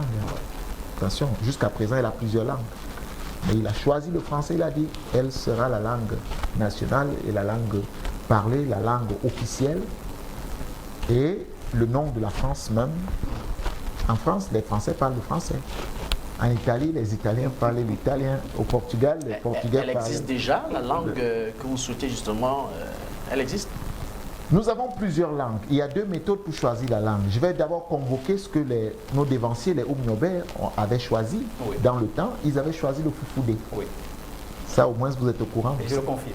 Ils avaient choisi le Foufoudé et ils voulaient appeler la langue nationale, mais dans un élan panafricaniste, parce qu'ils se disaient, dans d'autres pays aussi, on peut parler le Foufoudé, on le parle. On le parle, donc c'était dans cet élan-là. Donc, rien ne nous empêche d'aller dans cette dynamique, surtout que nous sommes dans l'esprit, n'est-ce pas, de Mporol. Maintenant, mais ça ne veut pas dire que c'est ce que nous allons faire. La deuxième méthode, c'est que les linguistes se mettent au travail et vous ressortent une langue. On peut choisir autour des 250, des 200 et quelques langues, une langue, et on dit, on fera d'elle la langue nationale. Ce n'est pas un débat. C'est une décision politique. C'est une décision politique. Et puis parce que des gens aiment souvent parler des choses, parler d'une nation comme si c'était un jeu. Est-ce qu'on va vous laisser? Est-ce que telle tribu va laisser qu'on choisisse tel? Non. Quand c'est une décision politique, vous l'appliquez. C'est une décision. On ne fait pas débat dessus. Parce qu'il va de notre identité. Mais regardez par quelle alchimie les Camerounais ont créé une langue alternative, le Campranglais. Lorsque nous avons fini de l'évoquer, le chef de l'État lui-même est allé féliciter. C'est pas manque en réalité, parce que les Camerounais veulent s'exprimer dans une langue qui est propre à eux. Tout à fait. Et ils ont créé quelque chose. Il faut saluer ce génie. Mais comment ne pas comprendre qu'il y a un manque et il faut le combler? Président, vous proposez... Aujourd'hui, nous sommes dans des batailles tribalistes. J'aime convoquer cet élément. Et d'ailleurs, votre maman doit se souvenir. Quand elle était jeune, nous, quand nous étions jeunes, et même vous, pour certains, on s'appelait par nos noms. On vivait dans des quartiers, on ne savait pas qui était d'où. D'où venait qui. Allez poser des questions aujourd'hui. Non seulement on ne s'appelle plus par nos noms, on a pris les noms, on a mis derrière, on a pris les prénoms, on a mis devant. Et le plus grave, c'est que maintenant, lorsque vous parlez à quelqu'un, à toi, tu es de quelle région, tu es de quel village, regardez jusqu'à quel niveau nous sommes rendus. Mais ça ne s'arrête pas là. Lorsqu'on a nommé le frère du village dans un ministère, attention, un an, après 2 ans, c'est la langue là que vous allez se trouver dans les couloirs. On est où? On est où dans? C'est-à-dire que les ministères, en fait, sont des récompenses tribalistes. Et ce n'est pas ce pays que nous voulons. Parce que dans ce type de pays, les Camerounais ne trouveront jamais leur place puisque ce sera uniquement du favoritisme. Quelle solution concrète pour venir à bout du tribalisme? La solution est simple. D'abord, Voilà. il y aura la répression. Oui. Il y aura l'adoption d'une langue, je l'ai dit encore. Oui. Ça ne veut pas dire que nos langues maternelles vont s'effacer. Disparaître, absolument Non, pas. non, non, non, elles ne vont pas s'effacer. Faites bien d'être rassurant. précis là-dessus. Elles ne vont pas s'effacer. C'est rassurant. Mais la langue administrative et officielle sera celle qui sera utilisée partout. Par Que décision vous soyez du nord, que vous soyez au nord, au sud, à l'est, à l'ouest, Oui. ce sera cette langue-là. Oui. On ne voudra plus entendre je suis Camerounais 2. Oui. Je suis Camerounais 2. Non, ça ne doit plus exister. Nous devons nous regarder comme des frères.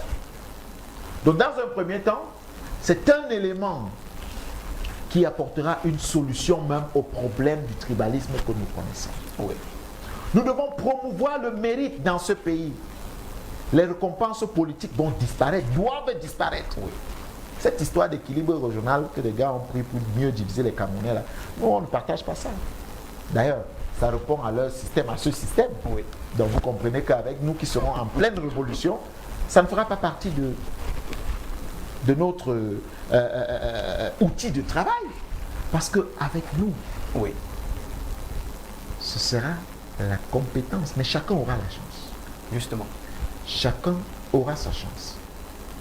Allant dans le sens des réformes, vous proposez clairement une loi d'orientation unique de l'éducation. Quelle réforme du système éducatif envisagez-vous si vous êtes élu président au soir 2025? Vous savez, j'ai eu l'occasion d'assister, je vais taire le pays ici. J'ai été convié à écouter des enfants qui faisaient des petits jeux dans un pays de l'autre côté. Oui. Et ce que j'ai noté chez ces enfants, c'est que dès le bas âge, on les apprenait, on leur disait que leur pays est le pays le plus fort au monde. En fait, les enfants le récitaient. Nous sommes dans le pays le plus fort au monde, nous sommes la plus grande nation au monde, nous devons défendre notre pays Oui. devant tout. Le nouveau profil du Camerounais que nous devons définir, Oui. parce que la loi unique d'orientation partira de la vision du profil du Camerounais que nous avons. Ce Ça veut sera dire- quel type de Ça veut dire Camerounais? quoi justement? Je suis en train de dire. Oui. Ça veut dire que nous avons besoin d'un Camerounais capable de défendre sa nation. Mais avant de défendre, de l'aimer. De l'aimer. Oui. De l'aimer, de défendre sa nation et de ne voir en dehors de sa nation que sa nation. Les autres, on ne dit pas qu'on va les repousser, les rejeter. Nous allons collaborer, Oui. ça c'est évident. Mais c'est nous qui définirons les règles. Donc dès que vous avez positionné le Camerounais ou le profil du Camerounais comme celui-là, qui doit être le meilleur selon vous dans le monde, la loi d'orientation donc voudrait que vous construisez ce Camerounais dans ce type de profil. Oui. C'est-à-dire que toute l'orientation qui sera faite dans le système sera faite de telle sorte qu'on aboutisse à ce résultat de ce profil de Camerounais. Oui. On se comprend maintenant? On se comprend très bien. Donc voilà vers où nous devons aller. Et puis, j'ai déjà parlé, je suis revenu sur un Camerounais francophone, anglophone. Tout à fait. Ça veut tout simplement, ça veut aussi dire que nous n'aurons plus de système éducatif. Tout à fait. Système anglophone, francophone, fait. non, nous aurons un seul, d'ailleurs nous aurons une seule langue. Donc, La question et, est tout réglée. voilà, cette question sera réglée. Donc il est important de dire, nous avons convoqué depuis plusieurs années la refondation. Parce que nous estimons que dans le système éducatif, il n'y a pas de réforme possible. Il faut refonder. Il faut refonder Oui. pour aboutir au résultat que nous voulons, c'est-à-dire que le profil de l'homme que nous voulons. Et c'est tellement important que parfois on ne se rend pas compte que même notre système éducatif n'est pas adapté à notre environnement. Là encore, on va parler de souveraineté. Naturellement. Vous demandiez, On va convoquer vous demandiez un secteur, n'importe lequel, pour nous démontrer qu'il n'y avait pas de souveraineté au Cameroun. Prenons Quand l'éducation, restons dans vous, l'éducation. bon Manuel, quand on veut introduire un manuel dans nos différentes écoles, vous savez qu'il faut une validation. Naturellement. Pas seulement de l'État du Cameroun. Vous savez que l'UNESCO a un regard. D'où vient cette connexion? Vous voyez? Nous avons ratifié un accord, Président. Vous êtes un État. Oui. Vous avez besoin de vous affirmer en tant qu'État. Ces excuses de ratification des conventions, des accords qui viennent plomber votre fonctionnement. Vous ne trouvez pas que c'est un problème pour vous? Il faut suivre cela. Il faut que vous continuiez à apprendre à vos enfants à l'école la deuxième guerre, la première guerre mondiale, parce que vous avez ratifié des accords. Vous leur apprenez l'histoire des autres pays. Vous êtes incapable d'apprendre votre histoire. Vous avez tué vos héros doublement. Vos héros n'existent pas. Parce qu'il faut apprendre l'histoire des autres. Vous maîtrisez mieux l'histoire des autres qu'eux-mêmes, que votre propre histoire, que vous n'avez jamais écrite. Et c'est encore eux qui viennent réécrire, vous aider à réécrire votre histoire. Vous ne trouvez pas qu'il y a un problème? Alors, quand l'UNESCO et autres doivent participer, parce que vous avez signé des accords, oui. Mais écoutez, ils vous amèneront toujours vers leur direction. Parce que celui qui vous donne est celui qui vous dicte la conduite. Votre budget aujourd'hui, je le disais, je ne sais pas si c'est sur ce plateau. Oui, ici. On l'a abordé sur ce plateau. 7 317 milliards francs CFA. Vous le disiez pour à peu près 40 millions. Et selon le FMI, ouais. C'est dans votre budget. Comment vous pouvez élaborer un budget et vous commencez en disant selon le FMI? C'est le budget du FMI ou c'est le budget de votre nation? Le FMI n'est qu'une institution financière. Comment sommes-nous arrivés là? En ratifiant les accords. En ratifiant les accords. En allant emprunter de l'argent, vous voulez dire. Au point où, même dans l'élaboration de notre budget, et vous pensez que vous êtes souverain? Vous croyez que ça se constate ailleurs?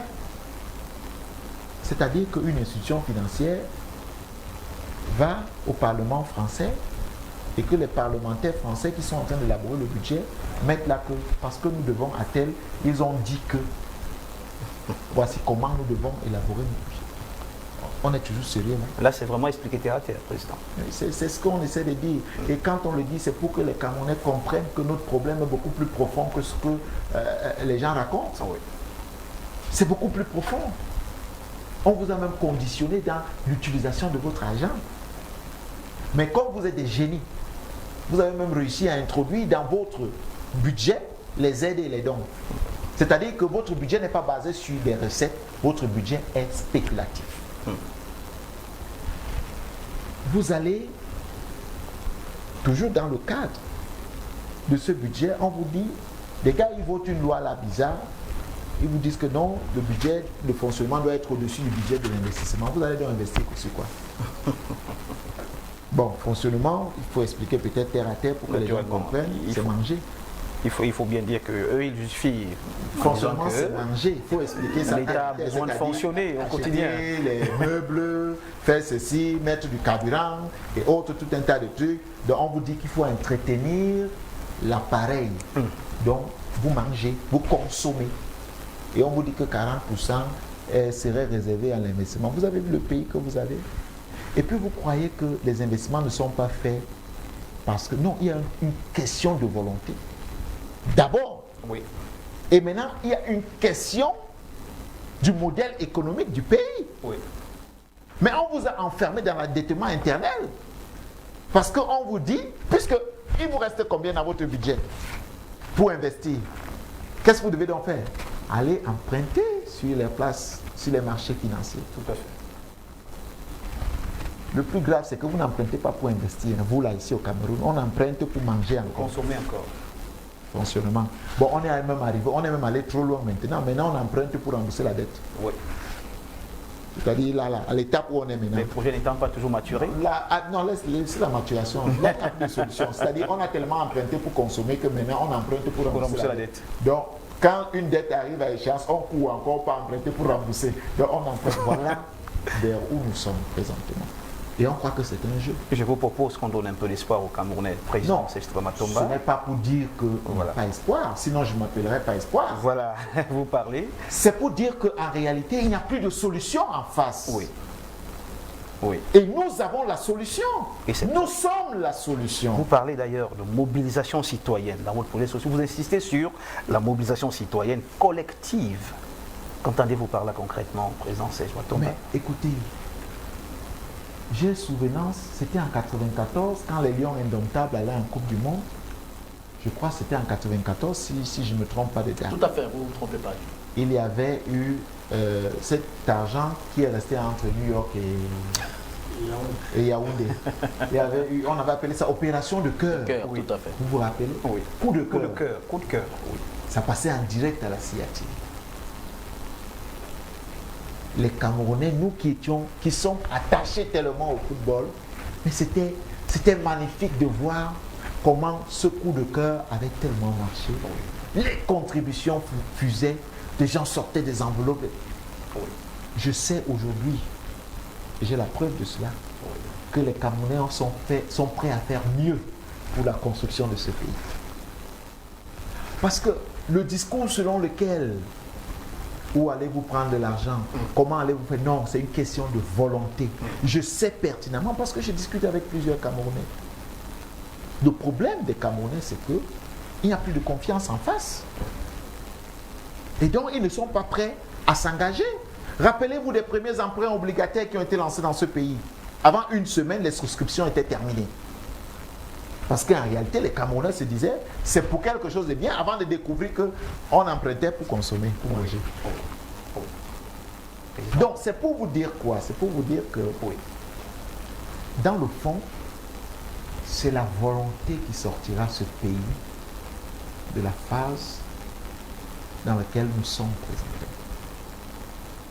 De cette phase, la phase dans laquelle nous sommes, la volonté, basée autour d'une idéologie souverainiste. Parce qu'il faut repenser le Cameroun. D'ailleurs, nous l'avons déjà repensé. Quand je dis il faut repenser, c'est pas comme si c'est quand on va arriver qu'on va faire ce que j'entends des gens dire les états généraux. Comme si la construction d'un projet ne se faisait pas sur la base des états généraux que nous avons faits. Puisque c'est le constat du pays, les idées des uns et des autres, que nous structurons